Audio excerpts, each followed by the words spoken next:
Hi friends, I hope you are doing well. Today we'll talk about how to fix or how to solve the problem of jump button on Netflix.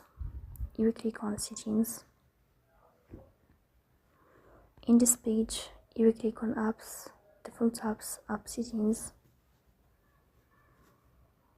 Here you will search about Netflix and you will click.